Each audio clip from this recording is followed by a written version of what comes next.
Alléluia.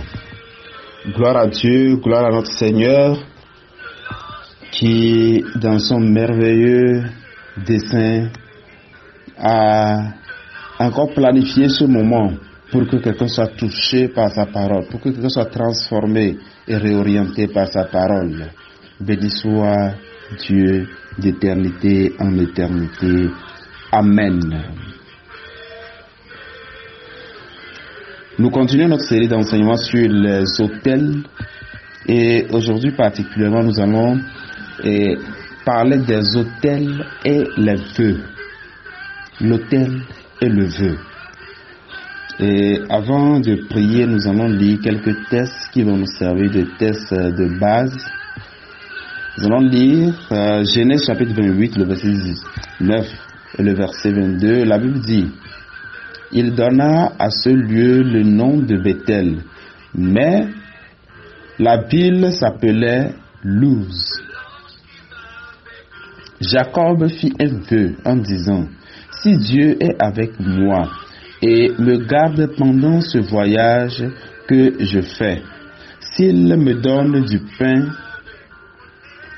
à manger et des habits pour me vêtir, et si je retourne en paix à la maison de mon Père, alors l'Éternel sera mon Dieu.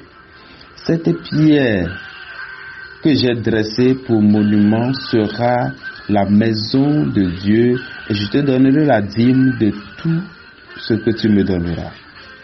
Amen. Nous allons aussi lire Genèse chapitre 31, le verset 11 au verset 13. La Bible dit: et l'ange de Dieu me dit en songe: Jacob. Je répondis: me voici. Et il dit: lève les yeux et regarde, tous les boucs qui couvrent les brebis sont rayés, tachetés et marquetés, car j'ai vu tout ce que te fait Laban. Je suis le Dieu de Bethel, où tu as oint un monument, où tu m'as fait un vœu. Maintenant, lève-toi, sors de ce pays et retourne au pays de ta naissance. Alléluia. Et nous allons lire le troisième texte. Genèse chapitre 35, le verset 1 et le verset 13. Le verset 1 dit: Dieu dit à Jacob: lève-toi, monte à Bethel et demeure-y.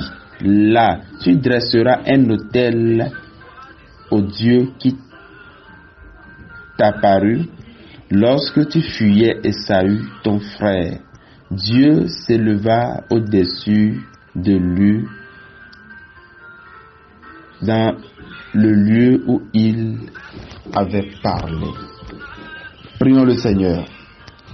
Adorable Père, merci encore une fois pour ce moment de partage avec ton peuple. Seigneur, que moi je disparaisse et que toi seul tu parles. Utilise-moi juste comme un instrument et parle toi-même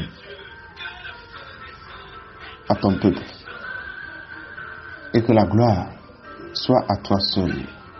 Au nom puissant de Jésus, j'ai prié. Amen. Alléluia. L'autel et le vœu. L'autel et le vœu. Nous avons commencé cette série d'enseignements. Nous avons vu comment Abraham a bâti un autel, comment Jacob a bâti un autel. Et nous voyons que parmi les patriarches, Jacob fut le patriarche et le plus spirituel et le plus prophétique. Il fut quelqu'un qui a plusieurs fois rencontré Dieu, quelqu'un qui a plusieurs fois bâti des autels à Dieu, quelqu'un qui a plusieurs fois écouté la voix de Dieu, quelqu'un qui s'intéressait vraiment aux choses spirituelles. Jacob. Et nous voyons ici, quand Jacob était en train de fuir, il a fait un vœu. Et lorsqu'il était dans la maison de Laban, Dieu s'est apparu Dieu lui est apparu et lui a dit, je suis le Dieu de là où tu as fait le vœu.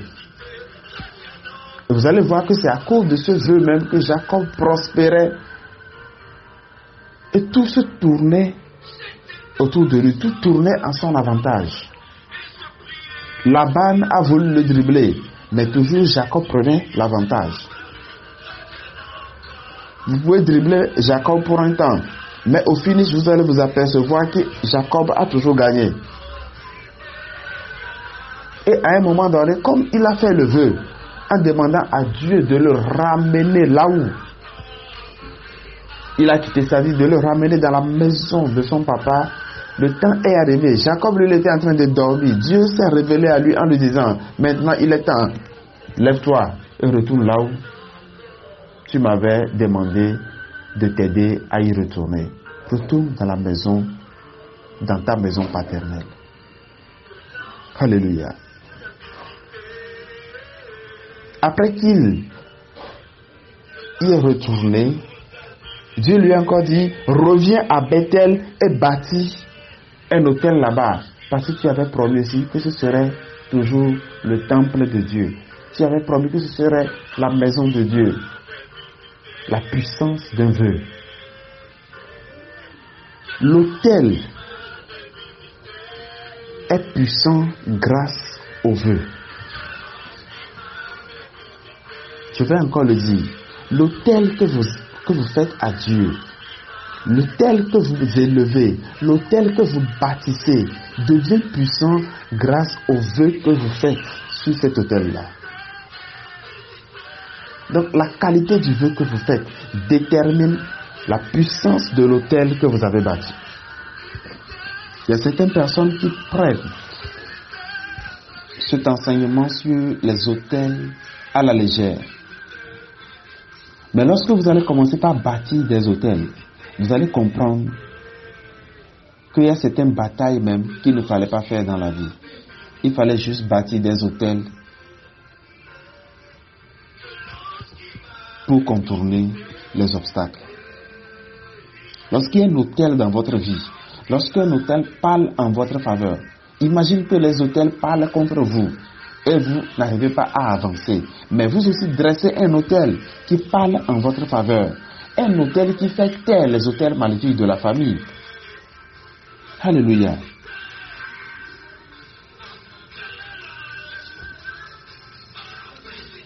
Anne avait compris qu'il faut faire un vœu sur l'autel. Il faut faire un vœu pour renforcer l'autel. Lorsque vous faites un vœu, cela devient un autel dans votre vie. Et plusieurs personnes veulent que Dieu accomplisse d'abord sa part avant que eux, ils ne se libèrent. Non, ça ne fonctionne pas ainsi. Lorsque vous faites un vœu à Dieu, commencez par remplir votre part de responsabilité. Commencez par remplir votre part de responsabilité. Parce que vous risquez d'oublier que vous avez fait un vœu. Et cela devient un danger pour vous. Parce que lorsque vous faites un vœu, lorsque vous faites un vœu, cela amène Dieu à prononcer un jugement dans le camp de vos ennemis. Le vœu amène Dieu à combattre vos ennemis pour vous. Maintenant, quand Dieu finit de faire ce combat et que vous avez oublié votre part de responsabilité dans le vœu, parce que le vœu est un engagement vis-à-vis. Le vœu est une promesse à une divinité pour obtenir sa faveur. Donc, en fait, on se lie à un vœu. Donc, lorsque vous faites un vœu à Dieu, les anges l'enregistrent, le ciel l'enregistre. Et Dieu se met à l'œuvre pour faire sa part.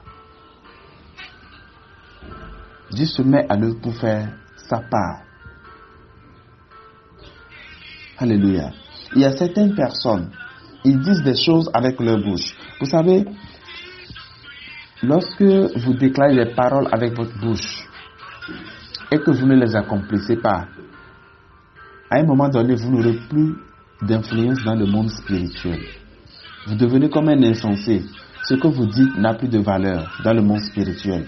C'est ce qui fait que vous ne pouvez même plus prier pour que Dieu vous exauce. Parce que votre bouche ne fait que dire des bêtises. Celui qui prend sa bouche à mentir tout le temps, à faire des vœux, mais qui n'accomplit pas, cette personne finit toujours dans la misère, dans la frustration, dans la maladie et dans un décès terrible.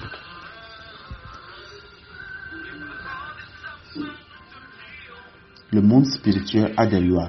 Deutéronome chapitre 23, le verset 21, verset 22 dit: si tu fais un vœu à l'Éternel ton Dieu, tu ne tarderas point à l'accomplir, car l'Éternel ton Dieu t'en demanderait compte et tu te chargerais d'un péché. Si tu t'abstiens de faire un vœu, tu ne commettras pas un péché. Alléluia. Si tu fais un vœu à Dieu, tu feras vite d'accomplir ce vœu-là. Il y a certaines personnes qui oublient même. Il y a des gens qui vont à l'église, ils prennent des enveloppes, ils signent des engagements, mais après, ils ne se libèrent pas. Ils ne libèrent pas ce qu'ils se sont engagés à donner à Dieu. Et quand vous manquez de remplir votre part de responsabilité, le diable prend le dessus sur vous. Et vous savez, les vœux constituent un acte spirituel qui amène Dieu à agir de façon rapide. Ça amène Dieu à intervenir de façon rapide dans votre situation. Il y a des gens qui font des vœux à Dieu. Seigneur, mon visa a un problème, je n'arrive pas à obtenir le visa. Mais si tu m'aides à avoir le visa et à voyager, arriver en Europe, arriver aux États-Unis, je vais toujours soutenir l'œuvre de Dieu dans mon pays, en Afrique. Et une fois qu'ils voyagent, ils arrivent là où ils veulent aller là. C'est fini. Une fois atterri en Europe, on oublie le vœu. Une fois atterri aux États-Unis, on oublie le vœu. Oh Seigneur, je vais prendre mon premier salaire pour faire ceci, pour faire cela. Si tu m'aides, Dieu lui accomplit sa part. Et une fois qu'on obtient ce qu'on veut, on oublie Dieu.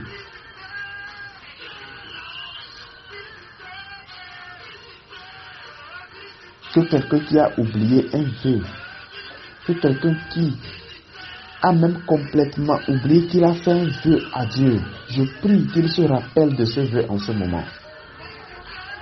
Et aussi quelqu'un qui se rappelle de ce vœu, mais qui est timide à se libérer, il est timide à racheter ce vœu. Je prie que tu reçoives la force et le courage de le faire même tout de suite, alors encore que tu écoutes ma voix, que tu te libères de ce vœu. Alléluia.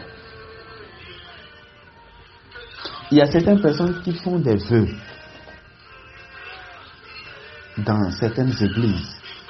Après, vous vous libérez de ces vœux-là, mais vous voyez qu'il n'y a aucune bénédiction. Dieu ne fait pas sa part.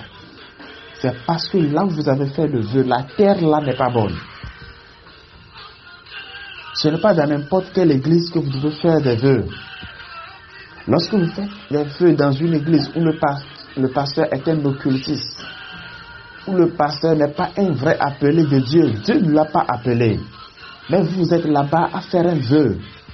Ce n'est pas une terre, ce n'est pas une bonne terre. Ça ne va pas prospérer.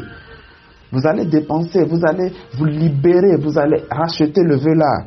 Mais vous allez voir que Dieu n'a pas rempli sa part. Parce que là où vous avez fait le vœu n'est pas un terrain propice, n'est pas une bonne terre. Les gens donnent la dîme, les gens donnent les offrandes, tout. Mais ils voient que leur vie est toujours misérable. Pourquoi? Parce que soit là où vous avez toujours l'habitude de donner, l'endroit n'est pas bon, ou soit il y a un vœu qui vous retient. Lorsque tu fais un vœu à Dieu, tu n'accomplis pas le vœu, mais tu prends ton temps à donner la dîme, à donner les offrandes, les prémices, le vœu bloque les bénédictions. Jusqu'à ce que vous libériez ce que vous avez promis. Et lorsque vous payez ce vœu, vos bénédictions qui étaient bloquées commencent par se manifester dans votre vie. C'est comme ça que plusieurs ont bloqué leurs bénédictions. Parce que vous avez fait un vœu que vous n'avez pas accompli. Alléluia. Si vous voulez que Dieu intervienne rapidement dans vos affaires, faites un vœu à Dieu. Vous pouvez même commencer par faire un vœu chaque semaine. Seigneur, cette semaine, je veux te faire ceci. Toi aussi, fais-moi ça. Vous allez voir que chaque semaine, vous engagez Dieu dans votre quotidien. Dieu fait toujours ce que vous lui demandez dans un vœu. Et soyez fidèles quand vous faites le vœu.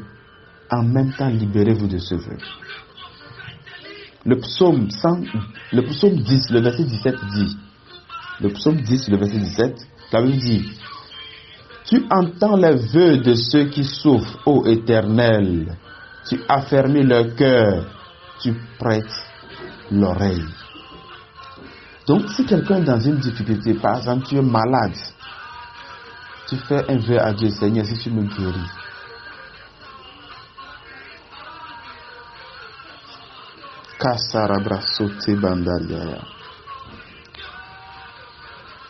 Alors encore que je parle sur les vœux, le Seigneur me dit que tu as fait un vœu, que tu vas payer un véhicule à un homme de Dieu. Je ne sais pas de qui il s'agit.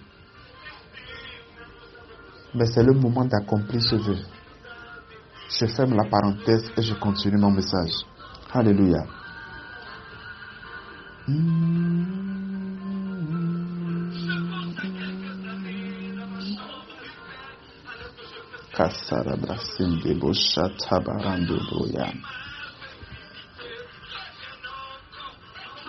Donc lorsque nous sommes dans des situations compliquées, tu as une affaire à la justice et tu sais que c'est éventuel, c'est fort probable que tu perdes ce procès, tu fais un vœu à Dieu.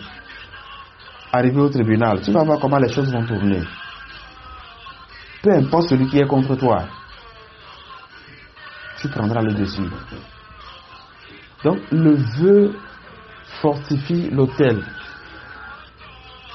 Le vœu fortifie l'autel. Le vœu donne de la puissance à l'autel que tu as bâti. Alléluia.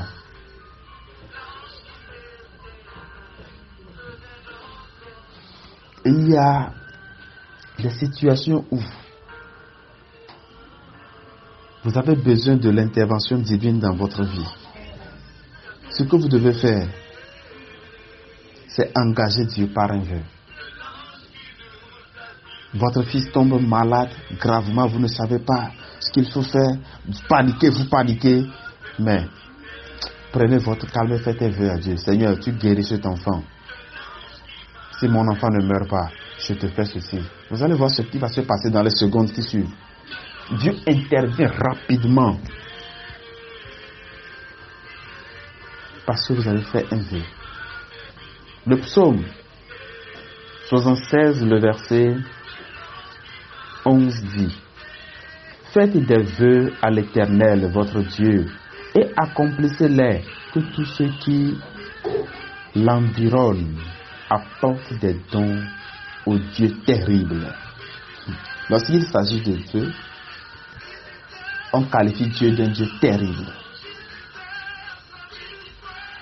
Pourquoi? Parce que lorsque vous faites ce vœu-là à Dieu, Dieu se montre comme un Dieu terrible à vos adversaires.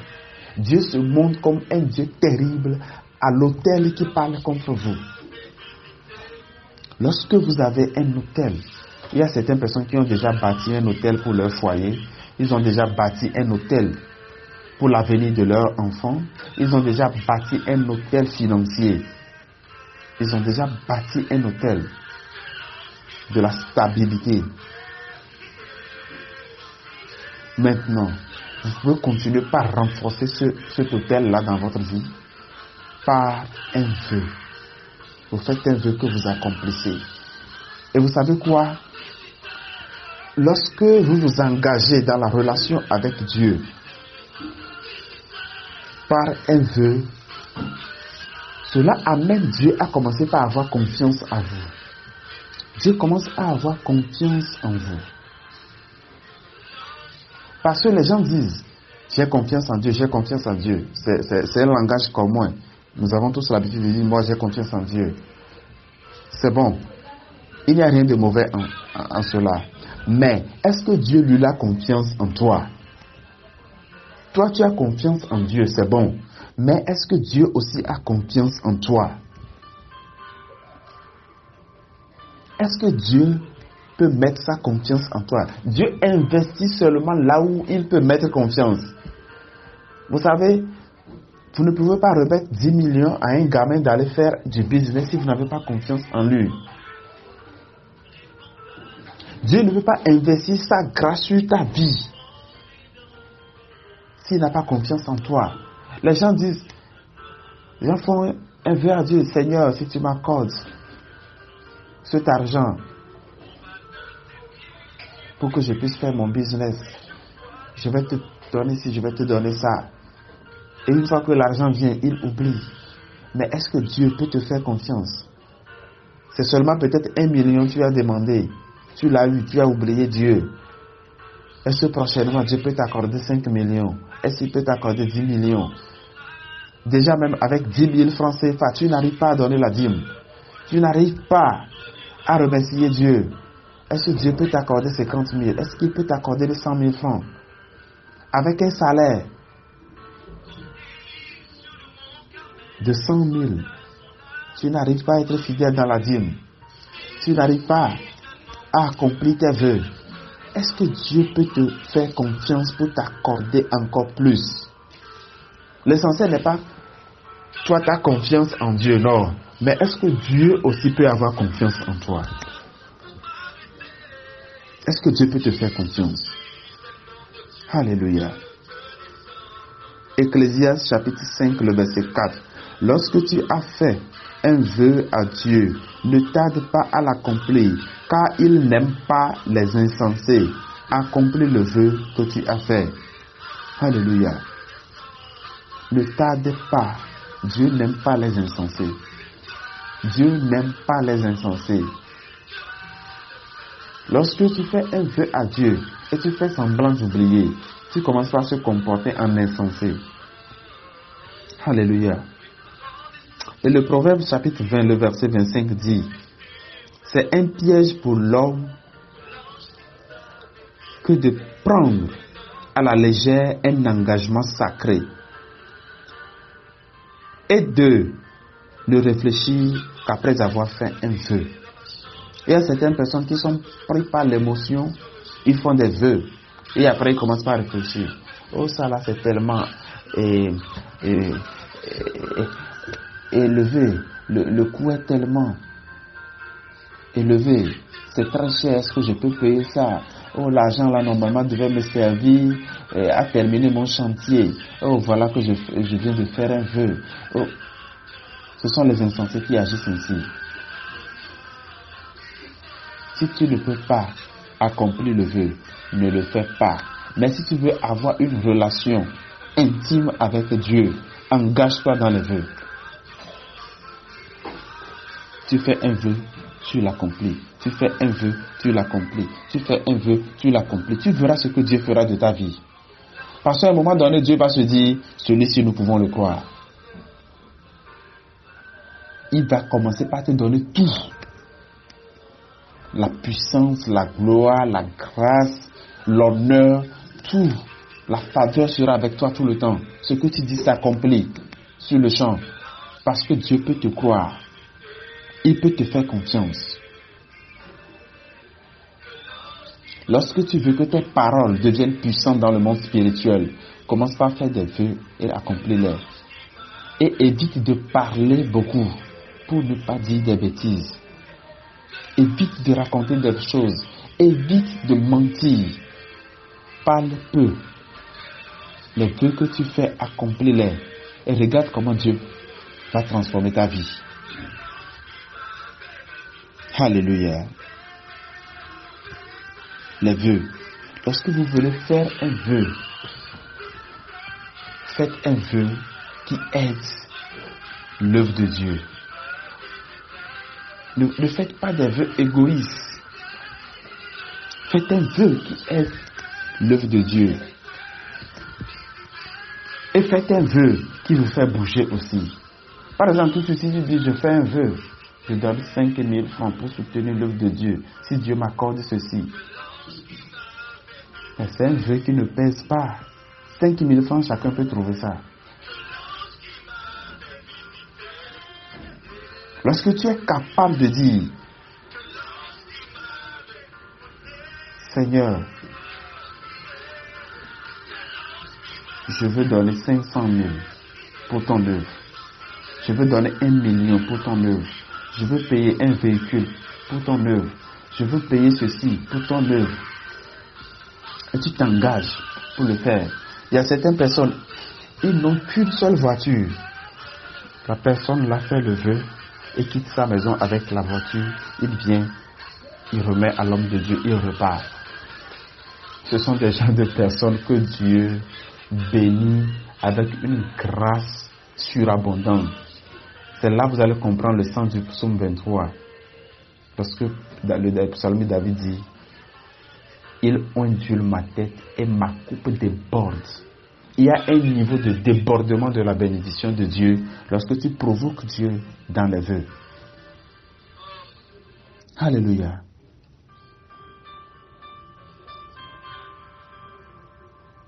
Pourquoi ne pas s'engager pour construire la maison de Dieu? Imagine que ton argent a participé à construire l'habitation là où les gens viendront prier. Parce que Dieu a dit, Jésus plutôt a dit, que ma maison sera appelée une maison de prière. Et c'est toi qui as bâti cette maison-là.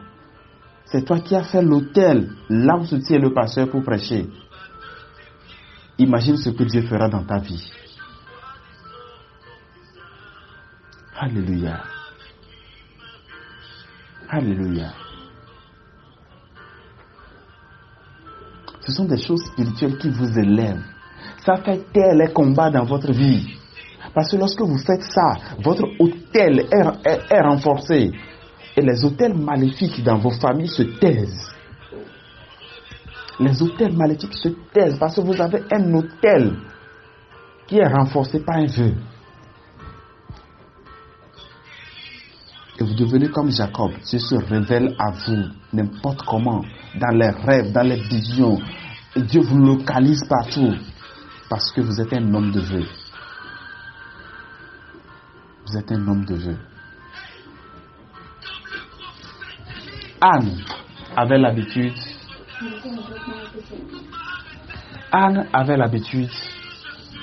de prier.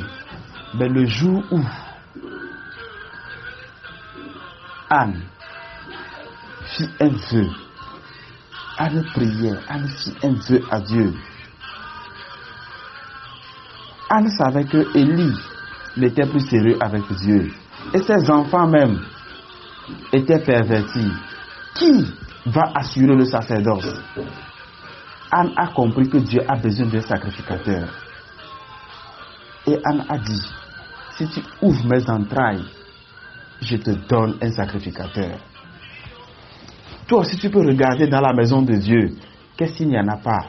Est-ce que c'est la sonorisation? Est-ce que ce sont les chaises? Est-ce que c'est le toit qui n'est pas encore fait? Est-ce que le temple n'est pas encore construit? Est-ce qu'il n'y a pas encore un terrain pour l'œuvre de Dieu?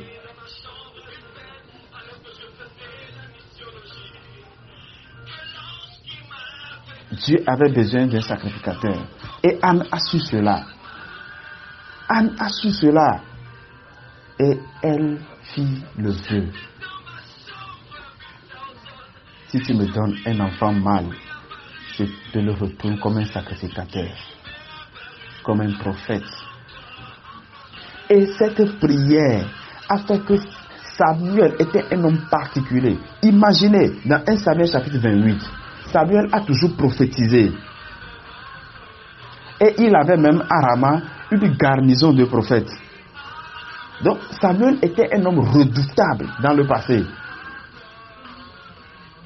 Quand Samuel prie, Dieu répond en même temps par le tonnerre.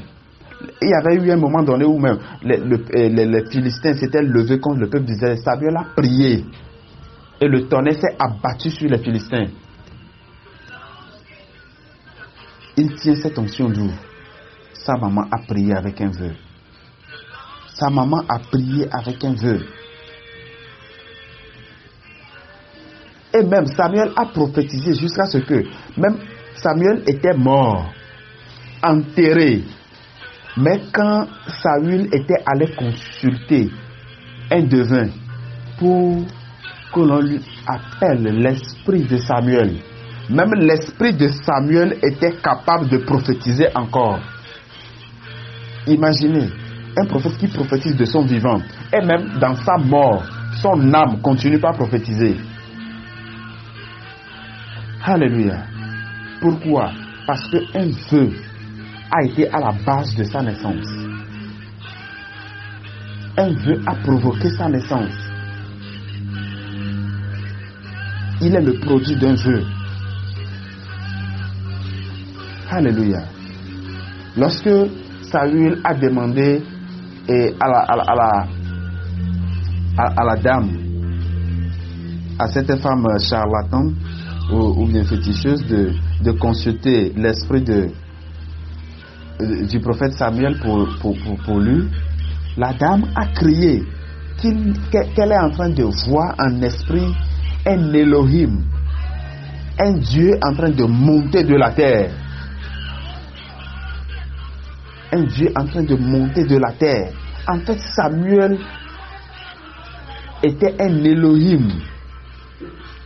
Il y a une dimension prophétique. Lorsque vous arrivez à ce niveau-là, on vous appelle Elohim. Comme Dieu. Et là, vous allez comprendre le sens du psaume 82. Lorsque le psalme David dit, vous êtes des dieux, mais pourtant vous mourrez comme des hommes. En hébreu, c'est que vous êtes des Elohim. Et Samuel avait cette dimension-là. C'est lui qui a un Saül, c'est lui qui a un David. Samuel était un homme à la bouche autorisée. Là où il y a Samuel, il y a Dieu. Pourquoi? Le vœu de sa maman. Le vœu de sa maman. Alors encore que je parle, je prie que tu te souviennes d'un vœu que tu as fait. Si ce vœu-là te retient, si ce vœu-là t'empêche d'évoluer, je prie que le Seigneur te rappelle ce vœu et que tu puisses t'en libérer une fois pour de bon. Et je prie aussi que tu t'engages dans une relation personnelle avec Dieu à travers les vœux que tu accomplis régulièrement. Et cela deviendra ton secret de réussite, ton secret de prospérité. Seigneur, je m'engage à faire ceci. Toi aussi, fais ça pour moi.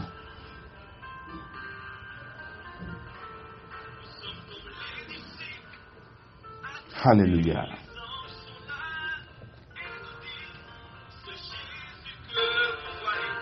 Je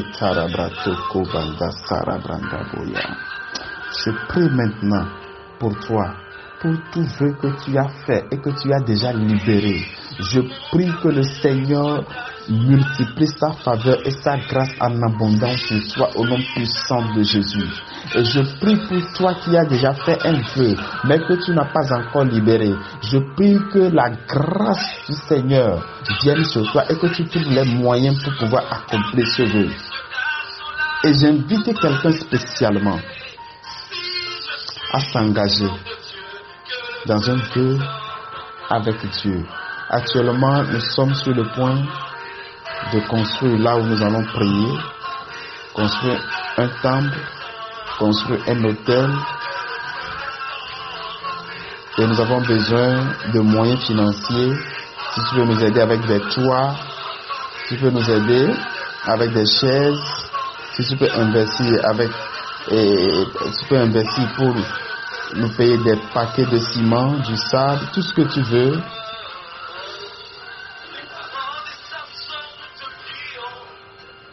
Prends l'engagement de le faire et regarde Dieu rentrer dans tes affaires. Que le Seigneur soit avec toi. Et que sa grâce fasse multiplier tout ce que tu lui donnes. Au nom puissant de Jésus, j'ai prié. Amen.